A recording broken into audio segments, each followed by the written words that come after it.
سب سے پہلے مسجد میں آتا ہے، سب سے پہلے آ کے بیٹھ جاتا ہے، جمعے کا انتظار شروع کر دیتا ہے، تو نبی پاک صلی اللہ علیہ وآلہ وسلم فرماتے ہیں کہ اللہ کریم اس بندے کو ایک اونٹ صدقہ کرنے کا ثواب عطا فرماتا ہے۔ اب تھوڑا سا ٹائم بندہ نکال لے تو یہ بندے کو ایک اونٹ مفت میں مل جاتا ہے۔ اب مسئلہ یہ ہے کہ وہ اونٹ ہمیں فزیکل نظر نہیں آتا، ہماری آنکھیں اس اونٹ کو دیکھ نہیں پاتی، دیکھ نہیں سکتی، تو اس لیے ہم سستی کر جاتے ہیں۔ تو اللہ کریم جن کے دل کی آنکھ روشن کر دیتا ہے، اللہ کریم اپنے ساتھ جن کا تعلق مضبوط کر لیتا ہے، تو انہیں نظر آتی ہیں یہ چیزیں۔ تو نبی پاک علیہ السلام ارشاد فرماتے ہیں کہ جو بندے مسجد میں آ کے انتظار میں بیٹھ جاتے ہیں جمعے کے روز سب سے پہلے آ کے، تو رب کریم ان کو ایک اونٹ صدقہ کرنے کا ثواب عطا کرتا ہے۔ پھر جو بعد میں آتے ہیں ان کو ایک گائے کا ثواب ملتا ہے، پھر جو اس کے بعد آتے ہیں تو ان کو ایک بکری صدقہ کرنے کا ثواب ملتا ہے۔ تو پھر جب خطیب امام آ کے بیٹھ جاتا ہے، امام خطبہ شروع کر لیتا ہے، اس وقت فرشتے وہ رجسٹر جن میں وہ ان کے نام لکھ رہے ہوتے ہیں ان کو وہ بند کر دیتے ہیں اور وہ خطبہ سننا شروع کر دیتے ہیں۔ تو اس لیے جتنا جلدی ممکن ہو سکے آپ ہمیں کوشش کرنی چاہیے کہ ہم مسجد میں حاضر ہوں، اپنے رب کے ساتھ گپ شپ کریں، اپنے رب کو اظہار محبت کریں اپنے محبوب سے، اور دنیا کی ضروریات کا اس کے حضور ذکر کریں، آخرت کی ضروریات کا اس کے حضور ذکر کریں۔ وہ سننا چاہتا ہے۔ میرے ایک استاد ہیں، وہ یہ کہتے ہیں کہ دعا کا مفہوم کیا ہے؟ اب ہمارا یہ عقیدہ ہے نا کہ اللہ کریم نے جو کچھ ہمیں دینا ہے وہ لکھ دیا ہے، لیکن دعا کو فرمایا گیا ہے، میرے حبیب علیہ السلام نے ارشاد فرمایا دعا مخ العبادہ، کہ ساری عبادتوں کا جو مغز ہے، جو ساری عبادتوں میں سے اہم عبادت ہے، وہ دعا کرنا ہے۔ اب دعا پھر کیوں رکھ رہی؟ جب دینا اس نے ہے، وہ لکھ چکا ہے، تو پھر ہمیں کیوں کہہ رہا ہے کہ مانگو مجھ سے؟ کیوں کہہ رہا ہے؟ تو میرے استاد صاحب کہتے ہیں کہ اللہ یہ چاہتا ہے کہ میرے بندے میرے پیچھے پڑ جائیں، میرے بندے میرے پیچھے پڑ جائیں، مجھ سے مانگنے لگیں۔ تو اللہ کو اچھا لگتا ہے سننا کہ اب سائیاں غلطی ہو گئی ہے معاف کر دے، سائیاں فلانی شاید لوڑ عطا کر دے۔ تو میرا رب اپنے بندے سے سننا چاہتا ہے۔ اچھا، دعا تو وہ ہر بندے کی قبول کرتا ہے، ہر مخلوق کی قبول کرتا ہے، لیکن علماء کرام نے دعا کے کچھ درجات بیان کیے ہیں کہ دعا کے 4 درجے ہیں۔ پہلا درجہ کیا ہے؟ پہلا درجہ یہ ہے کہ بندہ اپنے مولا سے جو مانگتا ہے وہ فوراً عطا ہو جاتا ہے، فوراً عطا ہو جاتا ہے۔ سر میں درد ہو رہا ہے، اللہ مجھے صحت عطا کر دے، فوراً درد ٹھیک ہو گیا، مل گیا۔ بھوک لگی ہے، اللہ روٹی کھوا دے، روٹی کا انتظام ہو گیا، سائیں نے کھانا کھلا دیا۔ مولوی ہوں نا، تو اس لیے کھان پین دیا مثالات تھا ذہن سے سب تو پہلے آ دیا۔ پہلا درجہ دعا کا یہ ہے کہ جو بندہ رب اپنے مولا سے مانگتا ہے وہ فوراً عطا ہو جاتا ہے۔ دعا کا دوسرا درجہ یہ ہے کہ جو بندہ مانگتا ہے وہ بندے کے لیے بہتر نہیں ہوتا۔ تو اللہ کریم اس بندے کی دعا اپنے حضور قبول کر لیتا ہے، بندہ پھر دعا مانگتا ہے تو اس سے بہتر کر کے اس کو عطا کرتا ہے۔ جو نعمت مانگ رہا ہے وہ بندے کے لیے بہتر نہیں ہوتے، اللہ تو جانتا ہے نا۔ اب میں آپ سے سوال کرتا ہوں، گوشت کھانا ہمارے جسم کے لیے فائدہ مند ہے یا نہیں؟ فائدہ مند ہے نا، اور جسم کو طاقت دیتا ہے۔ لیکن جو بچہ پیدا ہوا ہو، 1 دن کا ہو، ہم کبھی اس کو گوشت کھلاتے ہیں؟ نہیں۔ اس لیے نہیں کھلاتے اس لیے نہیں کھلاتے کہ وہ انسانی جسم کو فائدہ نہیں دیتا، نہیں، بلکہ اس لیے نہیں کھلاتے کہ ابھی اس کا وقت نہیں آیا، ابھی اس کو نقصان ہوگا۔ ہے تو نعمت، گوشت اللہ کریم کی نعمت ہے، لیکن اس کو کھلائیں گے نا تو اس کا نقصان ہوگا۔ تو اللہ کریم تو ہم سے زیادہ ہمیں جانتا ہے نا، جتنا ہم اپنی اولاد کو جانتے ہیں، اپنے آپ کو جانتے ہیں، میرا رب تو اس سے زیادہ ہمیں جانتا ہے۔ تو جو بندہ رب کریم سے مانگتا ہے وہ فوراً عطا نہیں ہوتا، بلکہ کچھ عرصے کے بعد اللہ کریم اس سے بڑھ کے عطا فرماتا ہے۔ بندے نے موٹر سائیکل مانگی، رب کریم نے گاڑی عطا کر دی۔ بندے نے کپڑے مانگے، رب کریم نے کپڑوں کی دکان عطا کر دی۔ تو وہ بندے کی دعا رد نہیں کرتا، ضائع نہیں کرتا۔ نبی پاک علیہ الصلاۃ والسلام کا ارشاد گرامی ہے، سبحان اللہ، میرے حبیب علیہ الصلاۃ والسلام ارشاد فرماتے ہیں، ان ربکم حیی کریم یستحیی من عبدہ اذا رفع یدیہ ان یردہما صفرا۔ نبی پاک صلی اللہ علیہ وآلہ وسلم ارشاد فرماتے ہیں کہ لوگوں سنو، تمہارا رب زندہ بھی ہے اور کریم بھی ہے۔ کریم کسے کہتے ہیں؟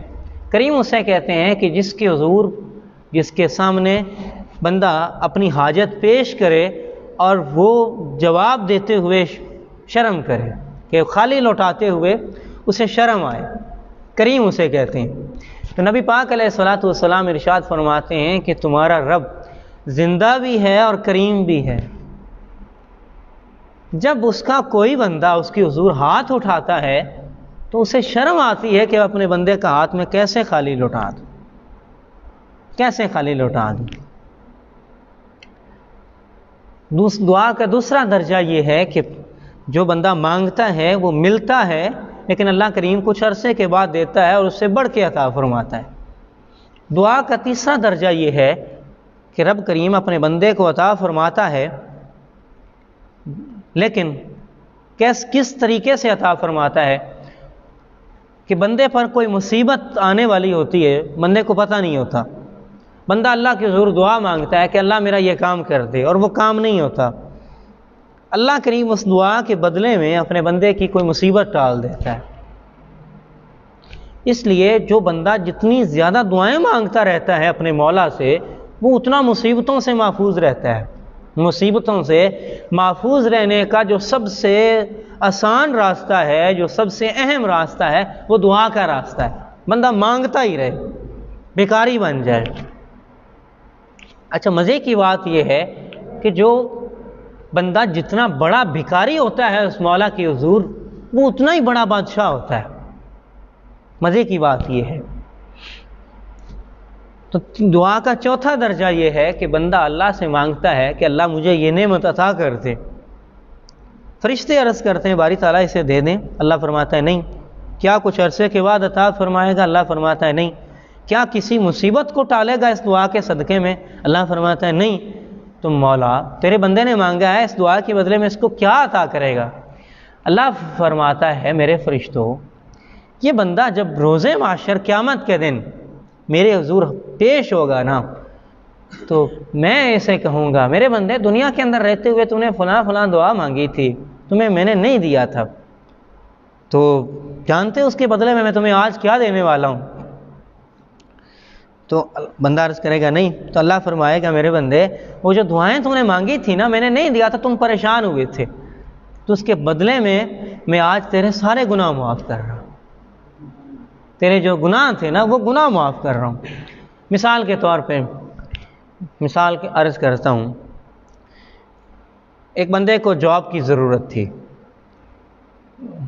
اس کے ایک دن مشکل سے گزر رہا تھا، وہ بندہ دعا مانگ رہا ہے اللہ مجھے جاب دے دے، مجھے ملازمت دے دے، مجھے کاروبار دے دے۔ اب ایک ہفتہ وہ بندہ دعا مانگتا رہا، ایک ہفتے کے بعد اسے جواب مل گئی۔ اب جو ایک ہفتے کی دعائیں ہیں جو فوراً اس کو نہیں ملی، ایک ہفتہ اس کا مشکل میں گزرا ہے، اس کے بدلے میں رب کریم کیا فرمائے گا؟ میرے بندے تم پریشان رہے تھے نا ایک ہفتہ، تو اس کے صدقے میں آج تیرے سارے گناہ معاف کرتا ہوں، جا موج کر۔ کچھ بندے ایسے ہوتے ہیں کہ جن کی دعائیں وہ سننا چاہتا ہے. ایک بزرگ کے پاس ایک بندہ کسی کام کے لیے آیا، تو انہوں نے اس کا کام نہیں کیا.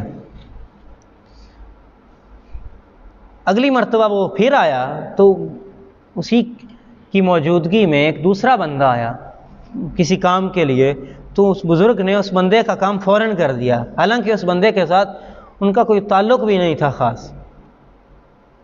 اب جس بندے کا بڑا تعلق تھا وہ کہنے لگا بزرگ سے، بابا جی میرا آپ سے اتنا تعلق ہے، آپ نے میرا کام نہیں کیا، جو دوسرا باہر سے آیا اس کا کام فوراً کر دیا. تو بابا جی نے کہا بات یہ ہے کہ تمہارے ساتھ میرا تعلق ہے، تمہارا کام میں نے آج کر دیا نا تو تم کل مجھ سے ملنے نہیں آؤ گے. تو کام اتنا تمہارا اتنا نہیں ہے کہ جس کے بغیر تمہارا گزارا نہ ہو سکتا ہو.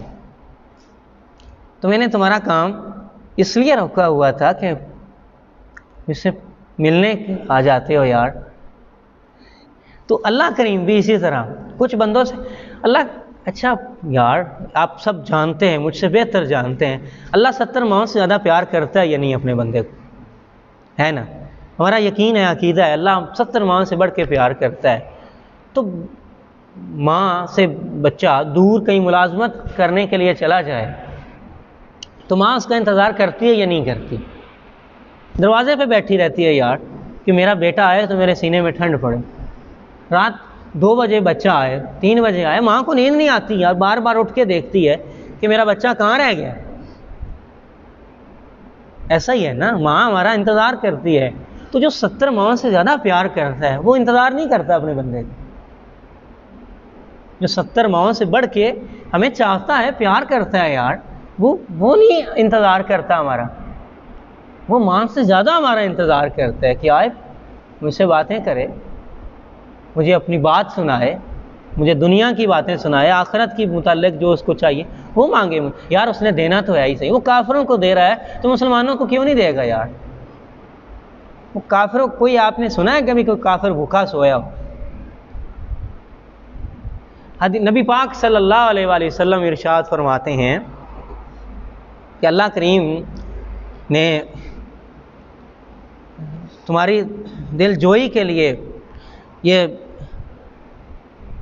کافروں کے ساتھ ایسے حالات نہیں کرتا، وگرنہ اللہ کریم ان کو سونے کی سیڑھیاں عطا کر دے، ان کے گھر سونے کے ان کو عطا کر دے. وہ صرف اس لیے کہ تم کہیں پریشان نہ ہو جاؤ، تم کہیں دل نہ چھوڑ بیٹھو، اس لیے وہ ایسا نہیں کرتا. وہ اس لیے کہ ان کے ساتھ تو دنیا کا معاملہ ہے اور تمہارے ساتھ دنیا کا بھی ہے اور آخرت کا بھی ہے، تمہیں تنہا نہیں چھوڑے گا. وہ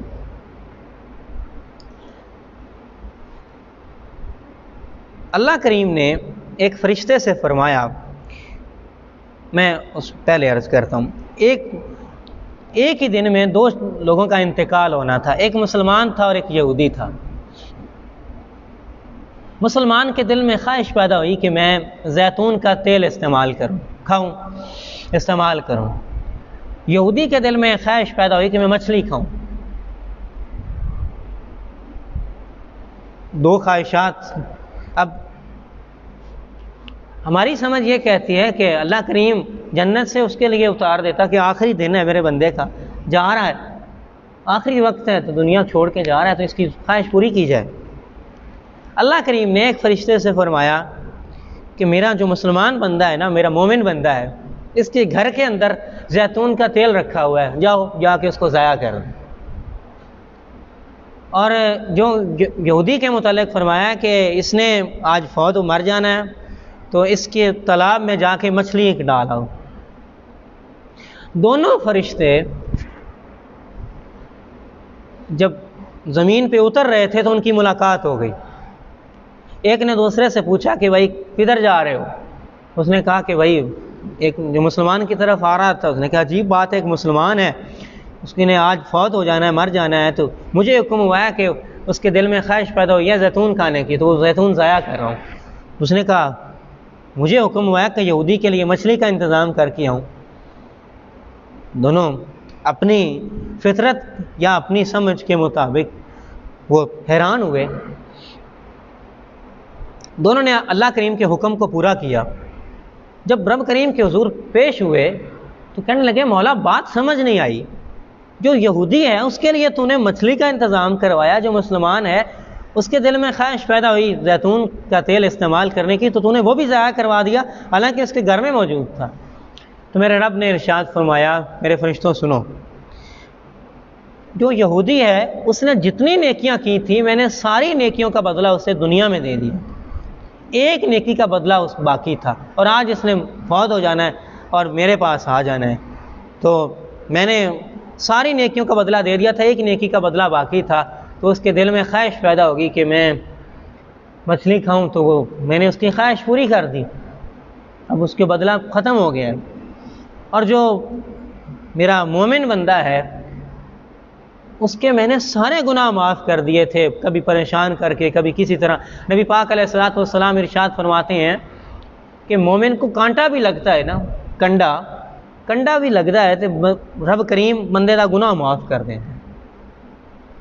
کنڈا, میں ایک جگہ پڑھ رہا تھا کہ ایک عورت کا پیر کا ناخن ٹوٹ گیا, بڑا درد ہوتا ہے پیر کا زخم, تو وہ جب ناخن ٹوٹا تو وہ ہنسنے لگ گئی.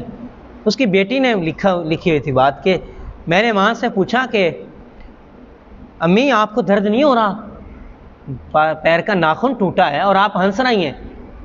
تو میری ماں نے کہا کہ درد تو بڑی زیادہ ہو رہی ہے, لیکن میں خوش اس بات پہ ہو رہی ہوں کہ اللہ نے پتہ نہیں کتنے گناہ میرے اس تکلیف کی وجہ سے معاف کر دیے ہوں, کتنے گناہ میرے معاف ہو گئے ہوں. تو اللہ کریم نے فرمایا کہ یہودی کے میں نے ساری نیکیوں کے بدلے اس کو دنیا میں دے دیے تھے, ایک نیکی کا بدلہ باقی تھا, اور مسلمان کے سارے گناہ بخش دیے تھے, ایک گناہ اس کا باقی تھا. تو میں نے اس کے دل میں خواہش پیدا کی کہ مچھلی کھاؤ. تب خواہش پیدا ہوئی تو جب مسلمان کے دل میں خواہش پیدا ہوئی زیتون استعمال کرنے کی, میں نے اس کے دل میں خواہش پیدا کر دی. حالانکہ تیل اس کے گھر میں موجود تھا, لیکن میں نے اس کی شیشی توڑوا دی, ضائع کروا دی, تاکہ اس کے جو پتہ چلے گا نا کہ وہ زیتون جو گھر میں پڑا تھا وہ ضائع ہو گیا, تو اس کو دل کو ٹھیس پہنچے گی, تکلیف ہوگی. کہ جب اس کو تکلیف ہوگی نا, تو میں مومن کو تکلیف تو پہنچاتا ہی نہیں. اللہ دی کوئی ساڈے نال دشمنی تو نہیں یار, اس نے بنایا ہے سانو یار, پیار کرتا ہے ساڈے نال, وہ دشمنی تو نہیں. تو جب بندے کو تکلیف پہنچتی ہے نا, تو وہ در حقیقت قرآن حکیم کا ایک حکم ہے, ما اصابکم من مصیبت فبما کسبت ایدیکم ویعفو عن کثیر. تمہاری اکثر خطائیں تو وہ معاف کر دیتا ہے, لیکن جو تمہیں تکلیف پہنچتی ہے نا وہ تمہارے ہی اعمال کا نتیجہ ہوتی ہے. تو اللہ کریم جو بھی مومن کو تکلیف دیتا ہے وہ حقیقت میں اس کے گناہوں کی معافی کا ایک ذریعہ. تو اللہ کریم ہم سب کے لیے عافیتوں کے فیصلے فرمائے, راحتوں کے فیصلے فرمائے, دونوں جہانوں میں ہمیں خوشیوں سے نوازے, عافیتوں سے نوازے, ہمیں اپنے سوا کسی کا میرا کریم رب ہمیں محتاج نہ کرے. تو میں اہم بات جو میں نے پہلے عرض کی تھی, بڑی اہم بات کہ میں دوبارہ سے عرض کرتا ہوں کہ جو بندہ سب سے آسان زندگی گزارنا چاہتا ہے اسے چاہیے کہ وہ ایک عمل کرے کہ اپنی زندگی میں دعاؤں کو شامل کر لے. جو بندہ جتنی زیادہ دعائیں مانگتا رہتا ہے اتنا ہی زیادہ وہ مصیبتوں سے محفوظ رہتا ہے, تکلیفوں سے محفوظ رہتا ہے, اتنا ہی زیادہ وہ بندہ راحتوں کے اندر رہتا ہے. اللہ کریم مجھے آپ کو عمل کرنے کی توفیق دے, اپنی ذات کے ساتھ